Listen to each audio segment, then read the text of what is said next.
Bonjour à tous, ici Fabrice Hernandez, expert immobilier à Miami. Nous allons voir donc l'analyse financière cette semaine de Stillwater, donc des maisons de luxe sur l'eau. Comme chaque semaine, nous prenons Stillwater Drive comme référence et nous prenons 0,5 points radius et nous faisons l'analyse financière des maisons avec l'actualisation des ventes et des locations sur le marché. Donc, que s'est-il passé cette semaine? Actuellement, nous sommes en train de parler de la semaine du 30 juillet jusqu'au 6 août. Des listings qui disparaissent, des prix qui ne baissent pas. Nous avons donc des prix en forte hausse que nous pouvons constater et des loyers qui ne baissent toujours pas au niveau de la location. Aucune maison vendue cette semaine. Mais deux événements majeurs que nous pouvons constater. Ici, nous avons, comme vous pouvez le voir directement sur cette feuille Excel, 701 86 TH Street et Miami Beach, listing retiré après 101 jours sur le marché. Cette maison était en vente à 9,9 millions de dollars pour 2873 square feet. Le propriétaire a finalement renoncé à la vente. Le prix est-il élevé? Demandez-nous. Nous faisons l'analyse financière par rapport à ça directement avec vous, cas par cas.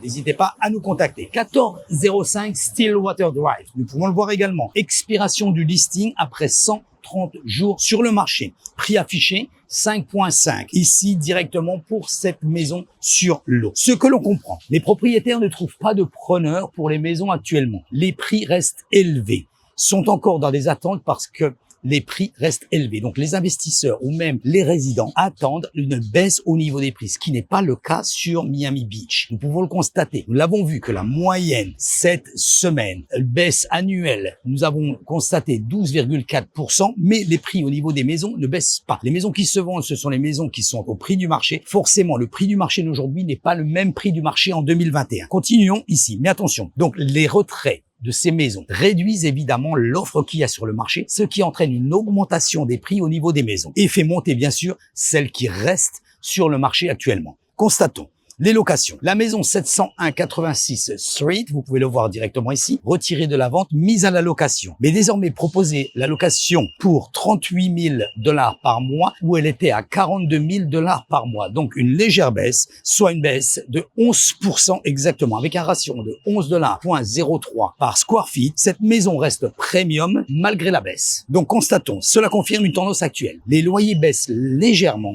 mais reste parmi les plus hauts de Miami Beach sur ce secteur. Ce secteur est quand même très prisé parce que nous avons bien sûr toutes les correspondances au niveau d'une maison de luxe, donc dans un secteur sécurisant, dans un secteur où vous avez l'eau directement avec le dock et vous avez également bien sûr beaucoup de maisons avec la piscine. Cela confirme la tendance actuelle. Section, que s'est-il passé ici et que nous dit le marché en général? Parce que nous prenons cette période, nous prenons cet endroit, mais que se passe-t-il sur le marché en général du sur l'eau ici à Miami? Voyons voir. Les ventes se ralentissent, mais les prix ne baissent pas. C'est ce que nous pouvons constater. Et c'est vraiment ici quelque chose de primordial à retenir. C'est-à-dire que oui, les ventes baissent, mais les prix ne baissent pas. Donc les propriétaires préfèrent retirer leur maison plutôt que de baisser le prix. Ce que je vous expliquais juste récemment. La tendance, qu'est-ce qui s'est passé? Que s'est-il passé? En 2021, les augmentations des prix ont été fulgurantes par rapport au Covid et la demande. Que s'est-il passé? Des propriétaires ont acheté la maison à un prix très élevé, qui aujourd'hui ne va pas baisser, mais en plus ont eu des prêts immobiliers qui étaient entre 2 et 3%, ce qui était vraiment quelque chose d'exceptionnel. Donc à partir du moment aujourd'hui où un propriétaire désire vendre sa maison, il le désire la vendre et ne pas la vendre à perte. Il n'a pas d'inconvénient majeur, mis à part s'il a un problème financier, ayant bénéficié d'un prix à 2%, pratiquement de l'argent gratuit.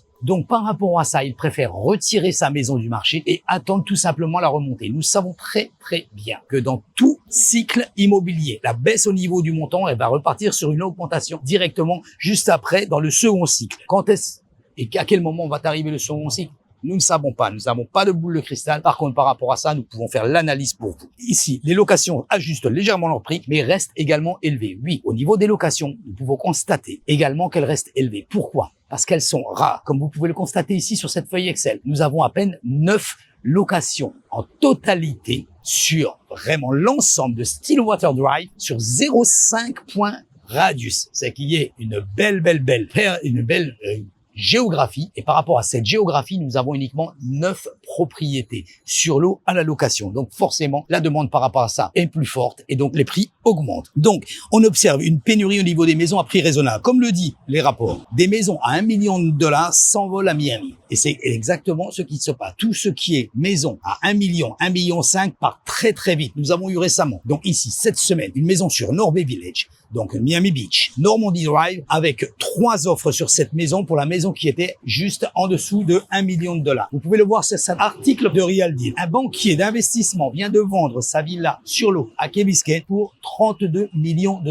330 Harbor Drive. Et si c'est pas nous qui le disons, c'est directement de Real Deal. Cet article que vous pouvez voir également. Une maison de 7000 square feet sur plus d'un demi de acre a été achetée par un trust qui pour le moment est toujours secret. Le marché de luxe immobilier sur Miami se porte bien. Ce genre de transaction montre exactement que le marché se porte bien sur le luxe ici à Miami. Les acheteurs sont toujours ici. Les acheteurs directement avec les moyens financiers sont ici sur Miami et extrêmement actifs. Le très haut de gamme reste extrêmement actif. Donc, les acheteurs sont là, mais seulement que pour des biens d'exception. Surveillez les listings qui expirent ou qui se retirent, ce que je peux conseiller aux investisseurs. Ils reviennent souvent à prix réduit ou même à la location, ce qui est un bon signe pour un investisseur si vous désirez l'acheter. Très souvent, à partir du moment où le propriétaire le remet en location, c'est qu'il désire avoir un revenu pour pouvoir compenser. Donc, possibilité de faire une bonne affaire par rapport à ça. Très important. Ici, et pensez au projet neuf. Pourquoi? Parce que nous constatons maintenant sur Miami que certains projets, il n'y en a pas beaucoup pour les single family, c'est-à-dire pour les maisons individuelles, il n'y a vraiment pas beaucoup. Mais vous avez la possibilité avec certains développeurs qui vous garantissent 1 an, 2 ans, 3 ans, ce que l'on appelle le leaseback, donc au niveau de votre loyer, c'est-à-dire que la construction est faite au moment de la délivrance, on vous garantit voire 1 an, 2 ans à 3 ans de loyer directement par le développeur. Très intéressant car vous avez le jour du closing directement votre premier loyer qui tombe. Très important. Donc, voici le rapport de cette semaine. Comme vous pouvez le constater, des hausses, des bas. Au niveau des prix, le luxe reste toujours prisé. Si vous avez des questions, estimation gratuite, nous pouvons le faire. Rendez-vous avec vous, 30 minutes complètement gratuit, nous pouvons le faire sans engagement. N'hésitez pas à nous contacter sur les maisons de luxe. C'est vraiment l'activité principale de notre bureau où nous faisons ça régulièrement, chaque jour, l'analyse du marché afin de vous tenir informé. Donc, contactez-moi directement. Mon numéro s'affiche directement ici sur l'écran. Allez sur mon site internet. Très facile. Mon nom et mon prénom. www.fabricehernandez.com. Activez la cloche sur cette chaîne YouTube. Likez. Ça vous permettra de recevoir directement chaque semaine, car nous le faisons chaque semaine, l'analyse financière des maisons sur l'eau afin de voir l'actualité, comment se comporte pour les maisons de luxe sur l'eau ici à Miami. Vous êtes vendeur? N'attendez pas le monde parfait, il n'existe pas. L'investisseur, le vendeur sont deux choses complètement différentes, mais deux choses qui se combinent. Positionnez-vous correctement avec un bon prix. Sinon, vous risquez de bloquer votre propriétaire exactement comme vous le voyez sur ce rapport. Votre propriété, comme vous le voyez directement sur ce rapport, pendant 100 jours, 130 jours et voire même plus. Nous ne mettons pas une maison sur un listing pour qu'elle soit sur le listing. À partir du moment où vous décidez de vendre votre maison, le maximum est de vendre votre maison le plus rapidement possible. C'est le goal de notre entreprise, c'est le goal de notre agent et nous sommes ici pour vous tenir informés et afin de pouvoir vous aider dans cette démarche. Merci d'avoir regardé cette vidéo et je vous dis donc à la semaine prochaine. Bye guys.